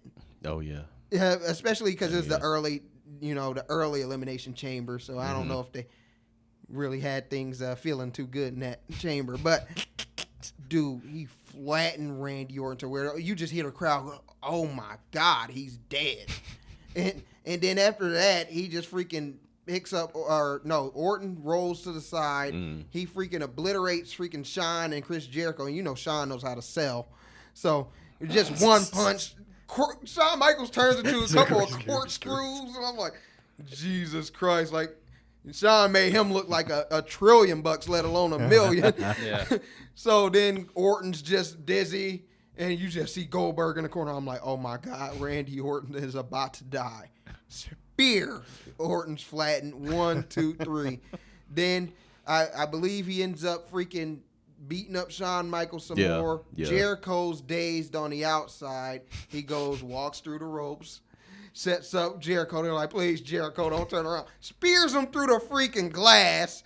He's dead. Can I just say how satisfying that glass smashing was? I could hear that sound in my head still. Yeah. Yes. And it's like, people tried to, and let's be honest, ever since that, people tried to duplicate that moment, the glass shattering and stuff like that. But Goldberg in that specific match has probably done it the best as far as ripping through that glass. And I mean, he killed Jericho. Then Jackhammer, they're done. Yeah. Shawn Michaels, same deal. He gets jackhammered, he's done, and then Goldberg sitting outside of the pod waiting for Triple H. And Ric Flair flicking off the referee. Screw you guys, he's not getting to my champ, and he's holding the door closed. So then Goldberg's like, oh, you want to keep the door closed, huh? Kick the freaking glass open. Then Triple H's face sold it perfectly. He's like, oh my God, I'm about to die. And he gets the glass out of the way, starts beating him up in the pod, destroying Triple H, running him against the chain link. Triple H is bleeding in like the first 2 seconds he gets him out of the pod. And like Triple H is about to die. But just with any Goldberg match, he doesn't really have to sell getting damaged. Yeah. All you have to do is perfect timing. So Goldberg might be beating the dog crap out of Triple H, but he gets a sledgehammer. Yeah. Goldberg goes for the spear. Bink right in the top of the head. Goldberg sleep. 1, 2, 3. Triple H is beat down bloody, but he's world heavyweight champion. Then Evolution goes in there, beats up Goldberg, ties him up to the chain link. Yeah. Hey, you suck, Goldberg. That's that. On a more positive note, my moment's got to be his return against Lesnar. Mm-hmm. I remember I was like, I'm not looking forward to this match whatsoever. And then it was like a minute match, and it was great. It was solid, yeah. I was like, oh, that's perfect. That's exactly how a Brock Lesnar-Goldberg match should go. Mm-hmm. That is my favorite moment of Goldberg. I know it's so small, but I remember being pleasantly surprised. I remember that whole pay-per-view being very good. I don't remember what else is on that card, but I remember at the end of that pay-per-view being like, this is probably my favorite pay-per-view this year. Yeah. So it's not as good as yours, but I wanted to do something a little different. Yeah. No, I mean, just flashing back to that moment real quick before you go, Josh. You're good. I think we all kind of had the same expectation. Brock Lesnar and Goldberg again, and like in my head, I'm like, it gotta be better than the first. Yeah. But at the same time, I'm like, how are they gonna go? What route? Because Goldberg, you can't have a freaking 20-minute slobber knocker, like. Yeah. So when they went out there, just straight high impact spear through barricades, suplexes. Boom, boom, crash, 1, 2, 3. I'm like, oh, this is a Goldberg match. Everyone has their different styles. Yeah. I feel like the more they try to make Goldberg this technical guy, it's not going to be a good match. That's not what he is. He's put the hard hat on, run through a guy, and if I win, I win. If I lose, I did it running through a wall. That's Goldberg. But go ahead. Oh, honestly, that was one of my favorites too. I did not remember that. I'm glad you refreshed my memory a lot, but I do remember Goldberg had a rivalry with Evolution, well, Triple H technically. I remember that, and I didn't remember much, well, besides when he came back. I think I was still small at the time. No, that's we were all small, but 2003 would have been when Goldberg comes back. Because it's right after Rock beats Austin at Mania. Yeah, I remember. And then too. he debuts the Raw after Mania. Yeah. So it's a 1-year deal, which goes to 2004 because WrestleMania 20s when it's him and Goldberg or him and Brock, and both people were about to leave, and they were just like, let's throw all these big people in the ring because they had Stone Cold in that match too. I didn't have access to pay-per-view during that time. I mean, but thank you for telling me that. My first pay-per-view was WrestleMania 20. So. In 04, I was 3, so neither did I. Look, I remember the WrestleMania game on GameCube. I utilized Goldberg. I speared everyone. I just remember unlocking Andre in one of those GameCube games. games. Andre in those GameCube games was the only thing I remember. Legends of Wrestling. Freaking WrestleMania. Did you have WrestleMania 19? Yep. That's exactly. The one you could throw people in front of the car. Oh, yep, yeah. That was the one. Yeah, I had that one. I remember playing one, and it was a glitch in the game. I got freaking killed. Like, the CPU ran me in front of a car, and then I flew off the screen and never came back. It just said, first of all, you're KO because you're hit by a car, but I'm not on the screen. My body left. I was like, Jesus Christ. I remember those construction sites. Yeah, slamming the wall. You're freaking fighting on a harbor, bro. Like, I missed that, man. Was that the one you had the motorcycles and you could grab them with, or was that a different one? That sounds like Here Comes the Pain. Oh, is that Here Comes the Pain? Okay. Yeah. I remember one of them you could have motorcycles. I just remember I was always Undertaker in that game, and I just throw people with the motorcycle. I couldn't remember if it was that one or not. Might have been here. It might have been both Here Comes the Pain and Shut Your Mouth. Interesting. Because Shut Your Mouth. I don't remember playing Shut Your Mouth, but I think you were. Triple H on the cover. See the game. Okay, dang, you can go backstage crazy. and whatnot. And Booker T always looking for a fight. If we need another quick Goldberg moment, there's the time where they gave him a club or something to break these limo windows out, and he somehow lost. No, it was a metal pipe, and he somehow lost the metal pipe. Mm-hmm. Well, they didn't gimmick the window because he had a metal pipe to break the windows. Well, then he lost it, and instead of actually trying to find it or something, he's like, no, I'm just gonna break it with my arm. So Goldberg is on the 6'4", 280, just shredded former football player, is smashing the windows open. And one of the windows he smashed open, he gashes his forearm down the side really, really deep. Yeah. And he just goes like this, and then just goes back to smashing into the windows. So, man, whatever you want to say about Goldberg, at least he tried. He did his best. Yeah, I mean, the definition of a badass, that's for sure. That's what Goldberg is. All right, I actually got a good one. Whoa. I just got reminded because of a car moment. What was the time where he was trying to get a car to go and he flooded the engine? He's supposed to be chasing someone in this really nice old muscle car. He floods the engine and was like, "Oh well, I can't do that, so I'm just gonna go chase him, I guess." Man. So he just gets out of the car and starts jogging to where the guy, whoever he was chasing. I can't remember who it was. But I'm always remembered of Goldberg just going, he says something and then he just gets out of the car and then the camera's pan back to to show the car taking off. Yeah. But just in the back, just Goldberg pops out of the car and just starts running. If you ever go watch that clip. It's funny for all the wrong reasons. Oh my goodness. Look at you were saying. Oh, I was just gonna say prime Goldberg or prime Bobby Lashley, because Bobby Lashley in ECW, he was pretty wild too. I mean, I'm gonna go Bobby, just because I know that was just random. Because Prime Goldberg mostly didn't have good matches. His good matches came when he's old Goldberg, and they figured out the formula to make his matches great. Yeah. See, I consider Prime Bobby TNA Bobby when they just gave him every title. Yeah. And he's feuding with Drew and everything. That to me is Prime Bobby. But Bobby has 4 different stages in his career. He's got the ECW time period. That's what I was thinking. Then he has the time where he's what was he in UFC and Bellator or something? Yeah. Then he goes to TNA. Then he comes back to WWE. I guess a 5th because now he's in AEW. Yeah. So it's and all of he never changes his physique. It looks the same, except in TNA he wore a headband. That was the only thing he did differently in his runs. Man, and dude, I mean, he dang near had multiple primes, if we're being honest. Yeah. Oh, I mean, he was top. I should say ECW. Yeah, I mean, top of the business on multiple occasions, when he was the ECW champ.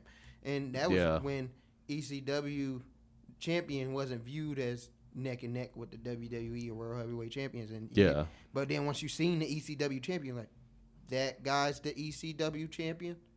Yeah. We're dead.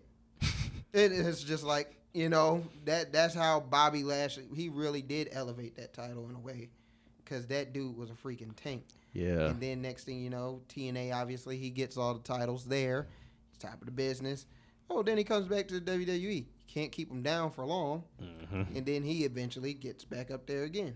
The promo with his sisters almost kept him down a long time. Ooh. That was so bad. Who was one of his sisters? Was it Yeah, it was a wrestler. I don't remember who they were. I just her name remember either. that Was it promo Max was Caster? so bad. Oh yeah, I think it was Max Caster. Yeah. Yeah. Ooh. Yeah. I forgot about that. Yeah, that was a very bad honestly, time. That I was mean, awful.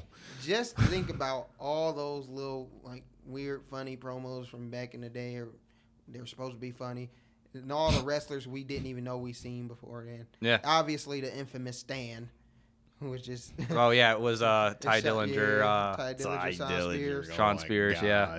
just like Anybody who was ever in Adam Rose's Rosebuds, Yeah. like That is just so wild to me. To really Yeah. think that about had too. so many people. You got to think Apollo Cruz's Nigerian guard was freaking Trick Williams. He got his degree Yeah. now too. Yeah, Apollo Cruz. like, it's He so graduated. crazy because like honestly, I don't know if it's just me, but when I see like scuffles and the security comes out or just like the security group, I would really be looking like which one of these guys is which one of these guys or girls who is the one? Because there's a future WWE champion in here. Then next thing you know, you see that one security guy like this. That's Braun Breaker right there. Right. Oh. Braun Breaker. He was security. That one security guard that will be a champion.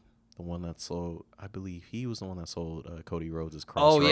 yeah, that was so That smooth. dude- Oh, yeah. I was like, that man's gonna be a champion. Yeah. Man. I just want to touch on Bobby one more time. No, Yeah. you're good. You're So my guilty pleasure favorite Royal Rumble of all time is 07 when Undertaker wins it. Because that was the first one I ever watched live. Like it will always hold a special place. Afterwards, because Undertaker doesn't cut promos, at least at that time he didn't, they were like, so Undertaker's going to come out on this show and he's going to choose who he's going to face.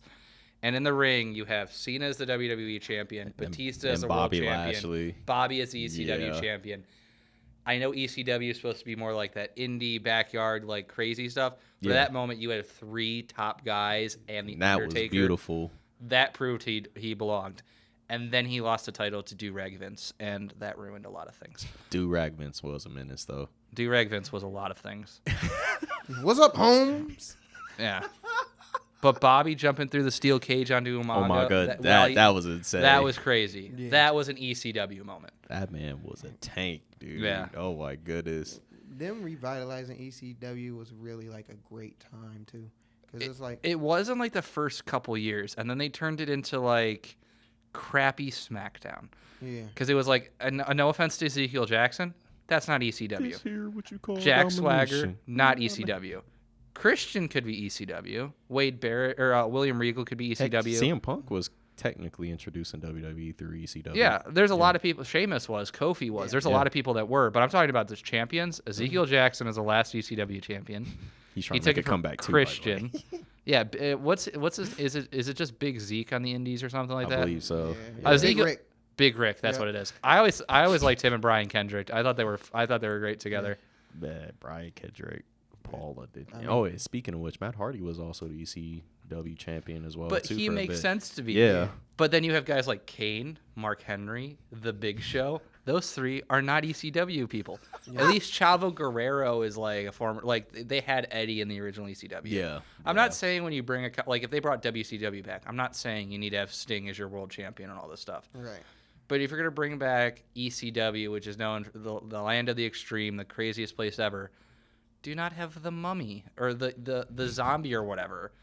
Like the first couple years when they have like Sandman coming out and beating everyone, and they're having those one night stands where it's like Edge and Lita versus Tommy Dreamer, or no, it's Edge and Mick Foley versus Tommy Dreamer and Terry Funk. That match is crazy. That was wild. I remember that. And Edge's pin on Beulah McGillicuddy, do not go look it up. That is a crazy pin if you've never seen that match.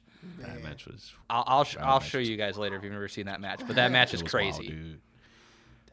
That was pure Edge rated R superstar. Like this is right after his Mania match with Mick Foley. Like they go to the wall. I'm pretty positive they brand Terry Funk in the match. And this is on ECW WWE television. Yeah. And I think there's a ton of barbed wire in that match. It's definitely a hidden gem that I don't think they talk about a lot because it's just blood filled and just crazy. Yeah. But that's what ECW was. You Yeah, know, ECW was nice. And man. honestly, obviously, we don't like to talk about other companies, but I feel like that's the difference between AEW and ECW is that's what made ECW, to where AEW, you're trying to brand yourself as, wrestling company type of deal, the competition, whatever you want to say. And then next thing you know, you have people with staple guns and all types of crazy stuff, and it's just like, well, I guess that's not what was advertised. Well, maybe it's advertised, but it's the purpose of ECW is literally like Extreme Championship Wrestling. Yeah. And that's not what you guys say you are going for. Mm-hmm. So it's just different. When you see it in ECW, you're going in expecting that. Yeah. Well, and that's another thing too with AEW is like you see like when the first time you see Thumbtacks, it's like early 2000s. It's like probably the first big one everyone talks about is Cactus Jack versus Triple H at Rumble in like 2000. But after a while, the staples are going to lose a little bit of their flair. Like that really became Abyss's thing in TNA, and I loved Abyss in TNA. Abyss was just crazy. But after a while, certain weapons are going to just be like they're used everywhere, like the kendo stick to me. Yeah. When I was a kid and somebody got hit with a kendo stick, I was like, "Oh, this is crazy." Now I see people get hit with a kendo stick, and I'm like, now it's not as impactful. So they're trying to bring out more and more crazy stuff. So like the barbed wire bat that McFoley used to use, then Mox used it with the nails. And I'm sorry, that match just makes me like it makes me want to vomit that match. And it's not because I didn't like the match; it's just that at the end. And I'll give AEW for they're trying to change stuff up. But then sometimes they take it to the extreme. I'm sorry, Swerve with the syringes. That was way too much for me. Yeah. But there's definitely things like Dean Ambrose and Chris Jericho used a potted plant as a weapon. That was cool to me. That was different. Yeah. That's cool. That's different. Like I'm surprised more people haven't tried to like tear the announcement table apart. Like those big like the corners that they used to have, those big wooden pieces. Mm-hmm. Yeah. Using that would be cool. Or what if they used a vacuum? Like just use the little... I've seen them use it before where it's... But where were they plugging it in, though? Yeah. And it's like... And it was Sam Roberts, and I think it was Sam Roberts and Chris Van Vliet just had a recent interview, and they're like, what is the worst chant? And it's the "We Wants Tables" chant. And it's like everybody wants tables every match, but if you use tables in every match, it's not going to be exciting. It's not going to mean anything anymore, which is very valid. But it's like certain things that they're doing. It's like you need to spice it up a little bit differently. And like I don't think all AEW is just hardcore gross stuff because there is really good hardcore matches they do. There's good matches they do. Yeah. Like I think Toni Storm's one of the greatest wrestlers right now, and her and timeless. I'm not doing that. My voice. I'm gonna start going to another coffin fit, guys. But Mariah May and Toni Storm's feud was great, and I think that is proof that AEW isn't terrible, but it's just not my vibe. Yeah, there's one thing that I can definitely say. I went to a AEW live event, and like the difference between a WWE event and an AEW event, you see the difference between the two. It's not even just the extreme. Yeah, there are some crazy stuff in AEW, but you kind of appreciate just watching wrestling. You know what I mean? Yeah. You just see how it's good to have something different. Yeah. That makes sense. I will say, one person I can watch Will Ospreay for sure. Oh, man. I wish he would have came to WWE, though. But still. I always love Claudio. Claudio will always hold a special place in my heart wherever he goes. Yeah. I love that dude. It's not that they don't have, guys for sure. Yeah. It's just, you got the Claudios, Ospreys. Yep. And the tag team, they got some great tag teams, too, because they're actual tag teams. Yeah. But, I agree. I see somebody, get hit with double super kicks, 3 Canadian destroyers, and then kick out just at gets, one. Yeah. That gets crazy, though. And it's the young buck matches. It's those ones. And I don't have wrestlers I despise and I want wish ill against. There's just wrestlers I don't like. And the 3 I don't like the most are Omega and the Young Bucks. Who are both in AEW. I didn't like Omega after he had in Japan he had a wrestling match with a blow up doll or something, and I was like, Yeah, I'm like, I can't do it, dude. I'm like, I can't take you seriously anymore. Hey, I don't care. That was lit. That was lit to me. Sure. And then the Young Bucks matches seem so like Triple H would wrestle with a mop. Spotty. Like I think that's some of Jade's matches early on when she came to WWE. It was just like you're like, yeah, that's like it's not smooth. It's very clunky. But like the Young Bucks will wait for certain cues. Like I remember the Lucha Brothers match and the Young Bucks. Everyone was raving about it. I watched it. Yeah. And I went into it not wanting to hate it. I didn't hate it, but there were certain parts of the match where I'm like, bro, it just looks way too staged and not fluid. Not like it's meshing together well. And I'm not going to say WWE does that well at all, unless it's a Randy Orton match. Every Randy Orton match is fluid. But, yeah, I don't know. I don't like Omega. I don't like the Young Bucks. But I like Hangman. I like Claudio. A big gripe I had with them was they were just signing all the WWE talent for a while. So it was like, it's like, and then everyone would go over there and just dog WWE. And it's like, yeah, it's cool, I guess. But it's cooler when Max Caster does it, or it's cooler when an independent guy like MJF does it. Yeah. And I'm not saying that there's not people over there I like, but like, Oh, Adam Cole too. Yeah, I love about him. Adam Cole will always be one of my favorites. He was my MVP during the Black and Gold era. Oh man, oh my goodness, he had some bangers, man. And it was with everyone. It wasn't like he had a bad match with anyone. It was Pat McAfee. It was Keith Lee too. I want to talk about a sell when Pat McAfee punted. Oh yeah. Freaking punted his head off Adam Cole, and then he's just flat down on him. Yeah. I was like, Jesus Christ, I was like, Pat McAfee's a freaking goat. Yeah. But man, it's just like, dude, that's one of those, like you mentioned, you wrestle with a broomstick and make a good match. Yeah. Some people just have that ability. Yeah. Not many would be able to. Yeah, Adam Cole to me was a modern Shawn Michaels. Everyone says Gargano was. To me, it was Adam Cole. I love that Undisputed Era too, man. Yeah, they were nice, the Ricochet match where Ricochet does a backflip and he catches him midair with a kick and he lands it perfect. Yeah, because then you saw a couple years later with Sheamus and Riddle try to do that at Mania and they didn't hit it right and they busted Riddle open. Yep. So it's like that's Adam Perfect Cole. timing. That's so good. And Kyle O'Reilly, like even when he was like trying to split from Undisputed Era, that was really well. Bobby Fish, I think injuries just really hurt him. Even it was War Games when Roderick Strong joins. No, it was Undisputed Era. It was the Dusty Rhodes Classic is when he joins them. I thought it was War Games. No, I thought he was with Authors. It was. I remember. Wait, I think you are right. They did have a feud, but it was the Dusty Rhodes Classic because I think it's O'Reilly and Adam Cole versus Roderick Strong. And he's with one of the other baby faces. Yeah. And then he goes down. I remember he goes to go like grab Cole and grabs his armband and puts it on. And everybody was like, "What?" Yeah. Honestly, I fell out of my seat after that. I was like, "Dude, this is lit." That was during the Velveteen Dream era. Too. Yeah. I loved Velveteen Dream. I wish he wasn't a dummy. Yeah. I had his glasses, the ones with the circle in the middle. I had those. Dude, those are lit. We'll discuss that on the next episode. But definitely, we have to discuss Solo real quick too. His title run. Oh, since he won the title, how did you guys feel about that? Just coming out of the blue, actually winning. I'm gonna be honest. I think he's just a stopgap to somebody else.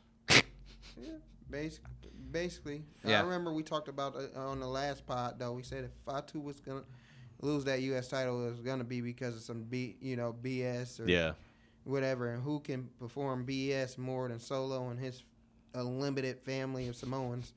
And he seems to just reach out of the sky. Ma, I need about 5 more. Like, all right, these ones are broken. Send me 4 more.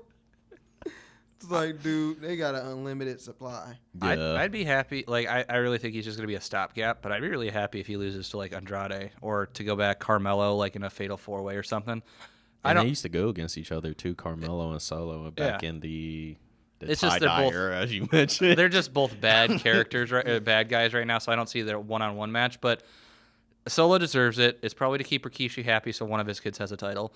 But on top of it, I'm not saying Solo doesn't deserve to have a title, but he deserves to have it. But he just feels like a stopgap.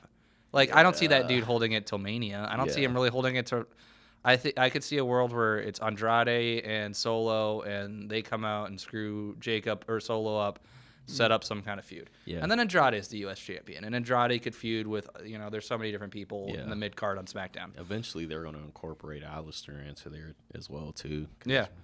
I think SmackDown has the best mid card and the best tag division. I think Raw has the best main event and women's division. That's a good call. Yeah. I agree. Heck, when you think about Solo, like I don't see him really. The only way I see him losing that title is multi-man. Yeah. Yep. Or, I don't see him losing clean like in a one-on-one. Oh, Solo versus this guy. He has too much help.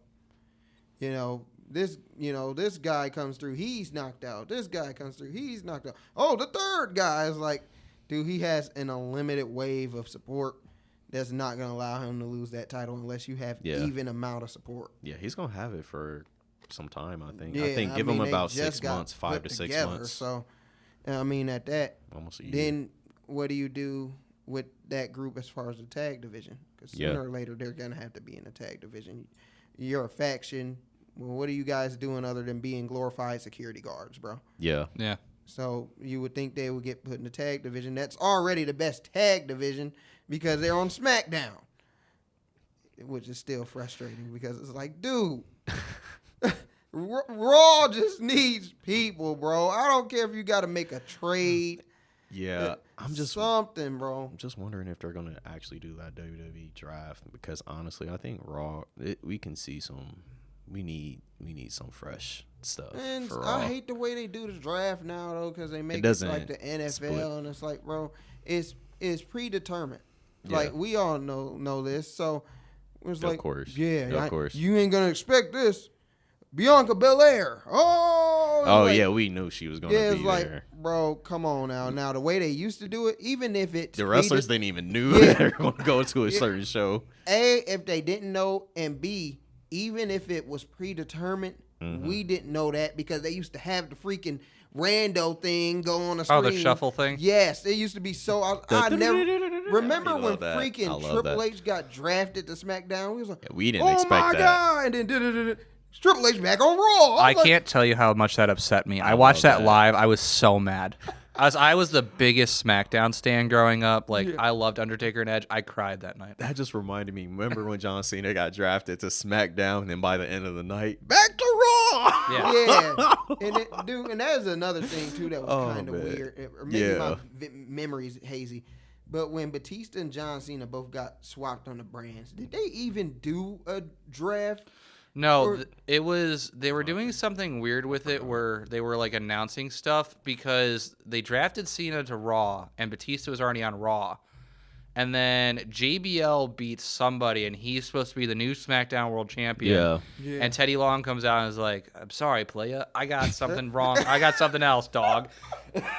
I know what you did. I know he says playa at it to JBL. And JBL just has a look like this to him. I just don't remember what exactly he says. I remember now because it's like, I'm sorry to inform you, player. Yeah, that's what it is. The only reason we had this match is because we didn't have a champion. Well, SmackDown does have a champion now, and it's this man. JBL walked out. Yeah. This is bull crap. And then Batista proceeded to make JBL's life a living hell. Man, that's SmackDown days. Love JBL around that time, dude. Wrestling guy, JBL's like the perfect bad guy. He really pissed you off back then. For me as a kid, he did. And then he just stopped. It was like, I'm going to be a commentator for a while. And then it's like, now it's time to really screw Shawn Michaels over and return to wrestling. He was hilarious as a commentator. I actually love JBL as a commentator. It was just funny. And I mean, heck, not to be political, but I think JBL will fit perfectly in this time frame. Well, no, he just goes to independent shows and clotheslines from hell some random people, and I'm down for that. I'm down. Don't he rock a cowboy hat and a trench coat? Yeah, just goes around. I'm on this show now. Clink, on to the next. It's just like, dude, if JBL he doesn't even have to wrestle. He can just literally be a clothesline mercenary for the rest of his career and just pop up on shows. Yeah. This is JBL. What is he doing here? Quiet. Beep. On the TNA. Beep. On the SmackDown. It's just like, oh no, it's the trench coat. That must be JBL. Oh God. It was like, I want JBL next week. Sorry, he's not under contract. He just walks around clotheslining people. So you'll never get your get back. He's just going to take your head off and you can't do nothing about it. And he's just going to wither away to another show. He might even pop up in Mexico. He's going to pop up in your house tonight and clothesline you from hell. Like. Man, and I'm just an innocent bystander. I'm a citizen. I'm just living my life, taking care. I got kids. I got my wife. Next thing you know, I'm like, honey, going to the store. Next thing you know, out of nowhere, bing! All you see is me laid out on the Ring camera in the driveway. Like, it's JBL. My God, what is he doing? Like, hey, I'm gonna be rocking a hat just like Hunter. All you gonna see is my hat float down. Right on the concrete, chalk outline, because JBL decided to freaking clothesline a random Ohio citizen because he didn't like the way he seen me on the podcast. I love you, JBL. Do not clothesline me. Just covering my tracks. Because at this point, I don't know. Like, he might just sit, and knowing Josh, he'll probably send JBL an email like, hey, can you go on our podcast? Me and Hunter won't have no clue. I walk through the door, and next thing you know, my head's taken off. That's what we do. Like, meanwhile, I'm laid out. Well, our podcast partner won't be waking up anytime soon. So we're going to continue the show with JBL. Next thing you know, I got to look at our commenters. I'm glad that guy got clotheslined. This show's way better now. I've been waiting for him to get his. All you see is my hand in the shot because I'm laid out on the side of the screen.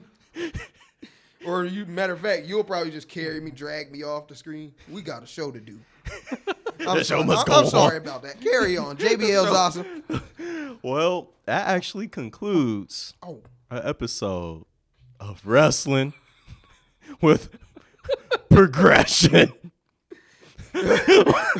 JBL will be looking for you if you don't subscribe. Oh, click that like button. Yes. Subscribe. And one thing I have to say is, ooh la la la la, la la la la la, la la la la la, and again, ooh la la la la. Okay. All right. Ooh la la la. Yeah. All right, I'm done now.